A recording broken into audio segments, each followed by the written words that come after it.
Hello കൂട്ടുകാരെ, എല്ലാവർക്കും സുഖമല്ലേ? അപ്പോഴേ ഇന്ന് വെണ്ടയ്ക്കയും 2 മുട്ടയും കൊണ്ട് ഉണ്ടാക്കാൻ പറ്റുന്ന നല്ലൊരു റെസിപ്പിയാണ് കാണിക്കുന്നത്. വളരെ ടേസ്റ്റിയാണ്.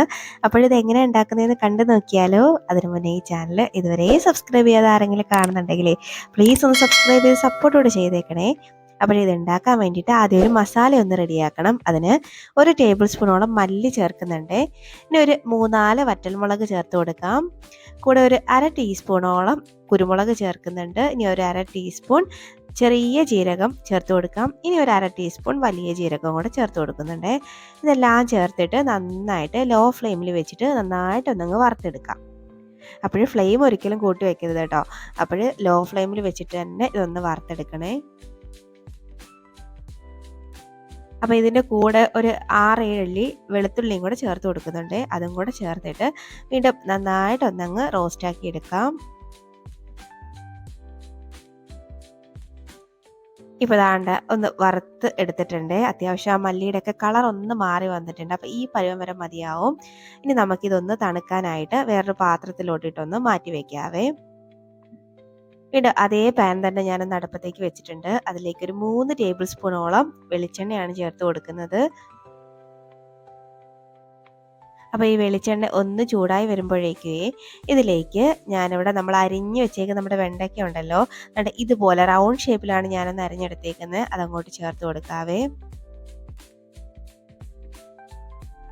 പിന്നെ വെണ്ടയ്ക്കൊക്കെ നിങ്ങൾക്ക് ഇഷ്ടമുള്ള ഷേപ്പിലൊക്കെ കട്ട് ചെയ്യാം കേട്ടോ. ഞാൻ ഇങ്ങനെ കട്ട് ചെയ്തതെന്നേ ഉള്ളൂ. ഇനി ഇത് നന്നായിട്ടൊന്നങ്ങ് വഴറ്റിയെടുക്കാം. ഈ വെണ്ടയ്ക്കകത്തുള്ള ആ ഒരു വഴുവഴുപ്പൊക്കെ ഉണ്ടല്ലോ, അതൊക്കെ ഒന്ന് മാറി ഇതൊന്ന് വെന്ത് വരണേ. അതുവരെയും ഒന്നങ്ങ് വഴറ്റിയെടുക്കാം. അപ്പോൾ നമ്മൾ റോസ്റ്റ് ചെയ്ത് നമ്മുടെ ആ ഒരു മിക്സ് ഉണ്ടല്ലോ, അതെല്ലാം തണുത്തിട്ടുണ്ട്. ഞാനൊരു മിക്സിയുടെ ജാറിലോട്ട് ഇട്ട് കൊടുത്തിട്ടുണ്ട്. ഇനി ഇത് നല്ല പൊടിയായിട്ട് ഇതുപോലെ നന്നായിട്ടൊന്ന് ക്രഷാക്കി എടുത്ത് നമുക്കൊന്ന് മാറ്റി വെക്കാവേ. അപ്പോൾ നമ്മുടെ വെണ്ടയ്ക്കൊക്കെ ഒന്ന് വെന്ത് വന്നിട്ടുണ്ട്. അതിൻ്റെ ആ വഴുവഴുപ്പൊക്കെ ഒന്ന് മാറി, കളറൊക്കെ ഒന്ന് മാറി ഒന്ന് വെന്ത് വന്നിട്ടുണ്ട്. ഇനി ഇതിലേക്ക് ഞാൻ ഒരു പച്ചമുളക് ചേർത്ത് കൊടുക്കുന്നുണ്ട്. കൂടെ ഒരു സവാള അരിഞ്ഞതും കൂടെ നീളത്തിൽ അരിഞ്ഞതാണ് കേട്ടോ, അതും കൂടെ ചേർത്ത് കൊടുക്കാം. അപ്പോഴേ സവാള ഈ സ്റ്റേജിൽ ഒന്ന് ചേർത്താൽ മതിയാവും, വെണ്ടയ്ക്കൊക്കെ ഒന്ന് വെന്തിട്ടേ. അപ്പോഴിതൊരു കുഞ്ഞ് സവാളയാണ് കേട്ടോ എടുത്തേക്കുന്നത്. വലുതാണെങ്കിൽ ഒരു ഹാഫ് പോർഷനൊക്കെ മതിയാവേ. ഇനി നന്നായിട്ടൊന്നങ്ങ് വഴറ്റിയെടുക്കാം. ഈ സവാളയൊക്കെ ജസ്റ്റ് ഒന്ന് ട്രാൻസ്പെറൻ്റ് ആയി വരണം, അത്രേ ഉള്ളൂ കേട്ടോ. ഒരുപാട് വഴണ്ട് പോകേണ്ട ആവശ്യമില്ല. അതുകൊണ്ടാണ് നമ്മൾ ഈ സമയം ഒന്ന് ചേർത്ത് കൊടുത്തത്.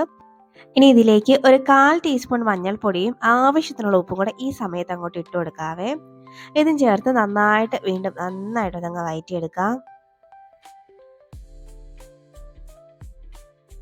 അപ്പോൾ ഈ വെണ്ടയ്ക്കൊക്കെ കഴിക്കാത്തവർ പോലും കഴിച്ചു പോകും കേട്ടോ. ഇതിങ്ങനെയൊക്കെ ഉണ്ടാക്കിയാൽ നല്ലൊരു ടേസ്റ്റാണ്. ഞാൻ എൻ്റെ മോനെ വെണ്ടയ്ക്കൊക്കെ കഴിപ്പിക്കുന്നത് ഇങ്ങനെ കേട്ടോ. അപ്പം അവന് ഇങ്ങനെയൊക്കെ ഉണ്ടാക്കിയാൽ കഴിച്ചോളൂ. അല്ലാതെ വെണ്ടയ്ക്കൊക്കെ അല്ലാതൊക്കെ ഉണ്ടാക്കി കഴിഞ്ഞാൽ കഴിക്കുകയേ ഇല്ല കേട്ടോ, അങ്ങോട്ട് മാറ്റി വെക്കും.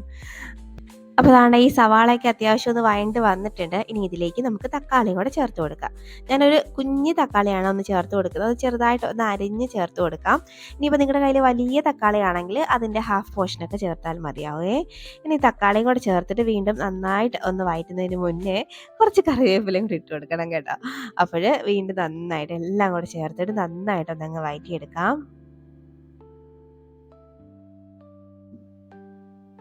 തക്കാളിയൊക്കെ നന്നായിട്ടൊന്ന് വെന്ത് ഉടഞ്ഞു വരുന്ന ഒരു പാകം ഉണ്ടല്ലോ, അതുവരെയും നന്നായിട്ടൊന്നങ്ങ് വഴറ്റി കൊടുക്കണേ.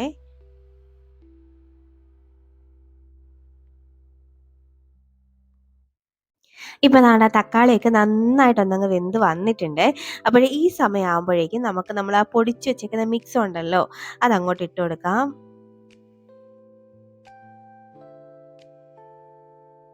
അത് ചേർത്തിട്ട് ഇനി നന്നായിട്ടൊന്നങ്ങ് വഴറ്റിയെടുക്കുക. അപ്പോഴിങ്ങനെ ഫ്രഷായിട്ട് ഇങ്ങനൊരു മസാല പൊടിച്ചെടുത്ത് ഇങ്ങനെ വെണ്ടയ്ക്ക് ഇങ്ങനെ മെഴുക്ക് പുരട്ടുമ്പോഴേ നല്ലൊരു ടേസ്റ്റാണ് കേട്ടോ.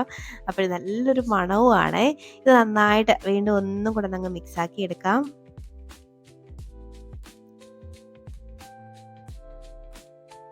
ഇപ്പോൾ നന്നായിട്ട് ഞാനൊന്ന് മിക്സാക്കി എടുത്തിട്ടുണ്ട്.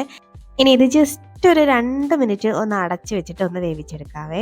ഇതിങ്ങനെ അടച്ച് വെക്കുമ്പോഴേക്കും ആ മസാലയൊക്കെ ആ വെണ്ടയ്ക്കകത്തൊക്കെ നന്നായിട്ടൊന്ന് സെറ്റായി വരുവേ. ഇപ്പോൾ ഒരു 2 മിനിറ്റൊക്കെ ഒന്ന് കഴിഞ്ഞിട്ടുണ്ട്. നമ്മുടെ ഒരു മിക്സൊക്കെ വെണ്ടയ്ക്കകത്തൊക്കെ നല്ലപോലെ ഒന്ന് പിടിച്ച് ഒന്ന് സെറ്റായിട്ട് വന്നിട്ടുണ്ട്.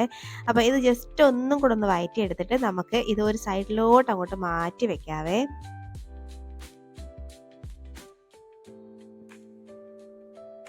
ഇനി ഇതിലേക്ക് നമുക്ക് മുട്ടയും കൂടെ ചേർത്ത് കൊടുക്കണേ. അപ്പോൾ ഇത് നോൺ സ്റ്റിക്ക് ആയതുകൊണ്ട് ഇനി ഇതിലേക്ക് എണ്ണയൊന്നും ചേർക്കുന്നില്ല. ഇനി അല്ലാത്ത പാനിലാണ് നിങ്ങൾ വെക്കുന്നതെങ്കിൽ കുറച്ച് എണ്ണയൊന്ന് ഒഴിച്ച് കൊടുത്തിട്ട് വേണം ഈ മുട്ട ചേർത്ത് കൊടുക്കാൻ. ഞാൻ 2 മുട്ട എടുത്തിട്ട് അതിലേക്ക് കുറച്ച് ഉപ്പും കൂടെ ചേർത്ത് ഒന്ന് അടിച്ചെടുത്തതാണേ. അപ്പോഴേ ഈ മുട്ട ചേർത്ത് ചെറുതായിട്ട് ഒന്നങ്ങ് വേവിച്ചെടുക്കാം ഫസ്റ്റ്. അപ്പോൾ ഇതുപോലെ ചെറുതായിട്ടൊന്നങ്ങ് വെന്ത് വരുമ്പോഴേക്കും ഇനി ഈ മിക്സുമായിട്ട് ചേർത്ത് നന്നായിട്ടൊന്നങ്ങ് ഇളക്കിയെടുക്കാം.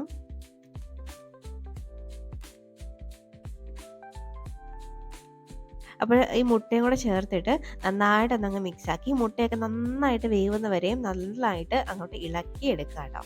ഇപ്പോൾ ഇതാണ് ആ മുട്ടയുടെയൊക്കെ ആ മിക്സ് നന്നായിട്ട് എല്ലാം ഒന്ന് വെന്ത് ഒന്ന് റെഡി ആയിട്ട് വന്നിട്ടുണ്ട്. അപ്പോൾ നമ്മുടെ ടേസ്റ്റി ആയിട്ടുള്ള വെണ്ടയ്ക്ക മെഴുക്കുവരട്ടിയോട് റെഡി ആയിട്ടുണ്ട് കേട്ടോ. ഭയങ്കര ടേസ്റ്റാണ് ഇത് കഴിക്കാൻ വേണ്ടിയിട്ട്. അപ്പോൾ നിങ്ങൾ ഒന്ന് ട്രൈ ആക്കി നോക്കിയിട്ട് നിങ്ങളുടെ അഭിപ്രായം മറക്കാതെ കമൻറ്റ് ബോക്സിൽ അറിയിക്കണേ. കൂടെ തന്നെ വീഡിയോ ഇഷ്ടമായാലും ലൈക്ക് കൊടുത്ത് തരാൻ മറക്കല്ലേ. അപ്പോൾ ഇനിയൊരു റെസിപ്പിയുമായിട്ട് വീണ്ടും കാണാടോ. അതുവരേക്കും ബൈ. Thanks for watching.